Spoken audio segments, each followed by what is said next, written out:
Hello friends, இன்றைக்கி ஒரு ஹெல்த்தியான ரெசிபி பார்க்கலாம். அதுக்கு எல்லா வெஜிடபிள்ஸும் 2 ஸ்பூன் எடுத்துக்கலாம்.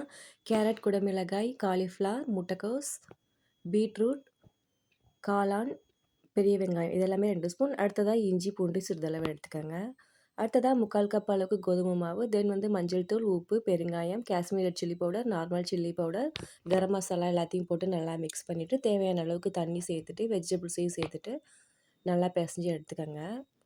நமக்கு ரொட்டி தட்டுற அளவுக்கு பதமாக வந்துக்கணும். அந்த மாதிரி பதம் வந்தோடனே சின்ன சின்ன உருண்டைங்களா உங்களோட சைஸ்க்கு தகுந்த மாதிரி உருட்டி வச்சுட்டு தோசைக்கல்ல தட்டிட்டு எண்ணெய் ஊற்றி 2 பக்கமும் திருப்பி போட்டு எடுங்க. நல்லா லோ ஃப்ளேமில் வச்சு குக் பண்ணி எடுங்க. அப்போ தான் நல்லா குக் ஆகும். இந்த ரெசிபி ரொம்பவே ஹெல்த்தியாக டேஸ்டியாக இருக்கும். ஈவினிங் ஸ்நாக்ஸுக்கும் கிட்ஸுக்கு கொடுத்து விடலாம். அதுபோல் நீங்கள் வெயிட் லாஸ் இருந்தீங்கன்னா அதுக்கும் இது ரொம்பவே யூஸ் ஆகும். என்னோடய சேனல் பிடிச்சிருந்துச்சின்னா மறக்காமல் சப்ஸ்கிரைப் பண்ணிவிட்டு உங்கள் ஃப்ரெண்ட்ஸ் அண்ட் ஃபேமிலிக்கு ஷேர் பண்ணுங்கள். தேங்க்யூ.